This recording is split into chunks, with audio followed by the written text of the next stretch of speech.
السلام علیکم ورحمۃ اللہ۔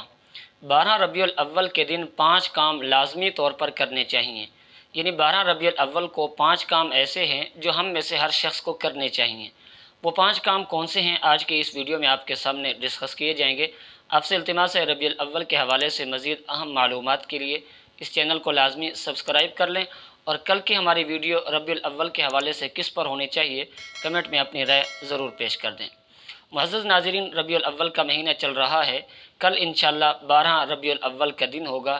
12 ربیع الاول چونکہ اس کے بارے میں مشہور ہے کہ یہ آپ صلی اللہ علیہ وسلم کی ولادت باسعادت کا دن ہے، اور اللہ رب العزت نے ہم پر عظیم احسان کیا کہ اللہ رب العزت نے ہمیں اپنے عظمت اور شان والا پیغمبر عطا فرما دیا۔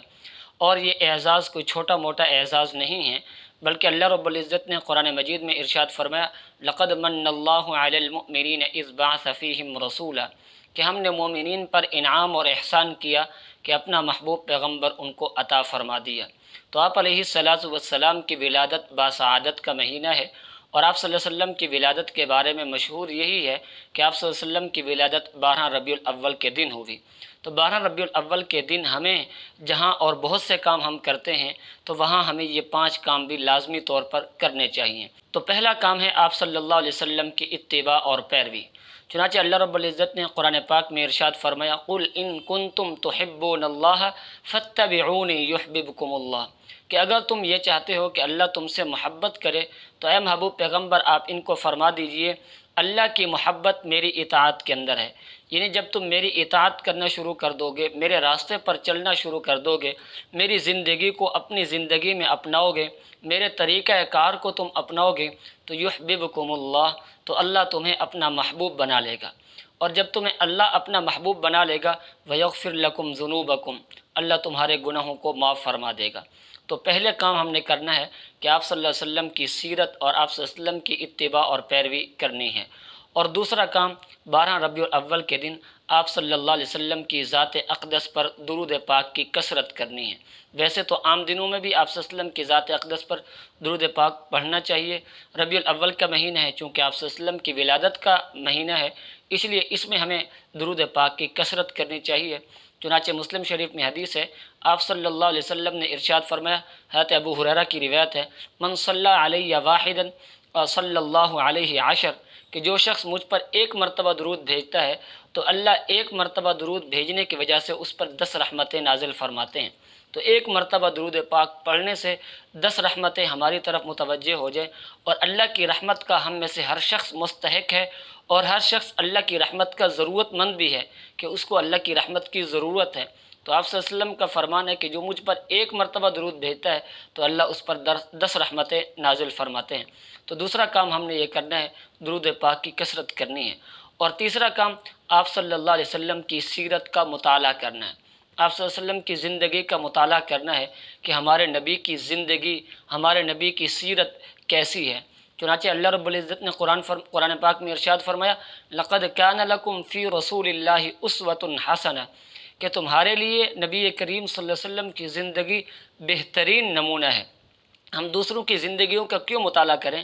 دوسروں کی زندگیوں کا مطالعہ تو وہ کرے جس کو نبی کی زندگی کا پتہ نہ ہو۔ تو ہمیں تو پتہ ہے کہ ہمارے نبی کی زندگی عالی شان زندگی ہے، ہمارے نبی کی زندگی ہمارے لیے اسوہ حسن ہے، ہمارے لیے ہمارے نبی کی زندگی معیار ہے۔ تو ہمیں اوروں کی زندگیوں کو چھوڑ کر اپنے نبی کی سیرت کا، اپنے نبی کی زندگی کا مطالعہ کرنا چاہیے۔ اور چوتھا کام یہ کرنا ہے، ربیع الاول کی 12 تاریخ کو ہمیں روزہ رکھنا چاہیے، چونکہ آپ صلی اللہ علیہ وسلم کی ولادت سوموار کے دن ہوئی۔ آپ صلی اللہ علیہ وسلم ویسے سوموار کے دن روزہ رکھتے تھے۔ حضرت ابو قتادہ رضی اللہ تعالیٰ عنہ سے روایت ہے، آپ صلی اللہ علیہ وسلم سے پوچھا گیا کہ آپ سوموار کے دن روزہ کیوں رکھتے ہیں؟ تو آپ صلی اللہ علیہ وسلم نے ارشاد فرمایا، سوموار کا دن میری ولادت کا دن بھی ہے اور میری بعثت کا دن بھی ہے، یعنی سوموار کے دن میں پیدا بھی ہوا ہوں، اور سوموار کے دن ہی اللہ رب العزت نے مجھے نبوت سے سرفراز فرمایا، اللہ نے مجھے نبوت کا منصب عطا فرمایا۔ تو ہمیں آپ صلی اللہ علیہ وسلم کی ولادت کے دن روزہ رکھنا چاہیے، کیونکہ یہ آپ صلی اللہ علیہ وسلم کی سنت ہے۔ اور پانچواں کام ہم نے کرنا ہے کہ آپ علیہ الصلاۃ والسلام کی تعلیمات پر عمل کرنے کا پختہ عزم کرنا ہے۔ ایک مرتبہ پھر ہم نے یہ عزم کرنا ہے کہ ہماری زندگی آپ علیہ الصلاۃ والسلام کے طریقوں کے مطابق گزرنی چاہیے، ہماری زندگی آپ علیہ الصلاۃ والسلام کی سیرت کا آئینہ بن جائے، آپ صلی اللہ علیہ وسلم کی سیرت اور کردار اور اخلاق ہماری زندگی میں ہونے چاہیے۔ چنانچہ اللہ رب العزت کے محبوب پیغمبر نے فرمایا علیکم بسنتی و سنت الخلفاء الراشدین المہدیین، کہ تم پر میری سنت اور میرا طریقہ لازم ہے کہ تم میرے طریقے پر عمل کرو، چونکہ آپ صلی اللہ علیہ وسلم کا فرمان بھی ہے۔ آپ صلی اللہ علیہ وسلم نے ارشاد فرمایا کہ جب تک تم دو چیزوں کو مضبوطی سے تھامے رہو گے تو تم اس وقت تک گمراہ نہیں ہو سکو گے۔ پہلی چیز ہے کتاب اللہ اور دوسری چیز ہے میری سنت، کہ تم اللہ کے قرآن کو اور میری سیرت کو لازمی پکڑو تو تم دنیا کے اندر کبھی گمراہ نہیں ہو سکتے۔ تو ہمیں ربیع الاول کے دن خرافات سے ہٹ کر گھروں میں جھنڈیاں لگانے سے، لائٹیں لگانے سے بہتر ہے کہ ہم اپنی زندگی کو سنوار لیں۔ تو ہمیں ربیع الاول کی 12 تاریخ کو اور پوری زندگی یہ 5 کام لازمی طور پر کرنے چاہیے۔ آپ صلی اللہ علیہ وسلم کی سنت کی پیروی، نبی کریم صلی اللہ علیہ وسلم کی ذات اقدس پر درود پاک کی کثرت، آپ صلی اللہ علیہ وسلم کی سیرت کا مطالعہ اور روزے کی کثرت، اور آپ علیہ الصلاۃ والسلام کی تعلیمات پر پختہ عزم عمل کرنے کا۔ اللہ رب العزت سمجھنے کی توفیق نصیب فرمائے۔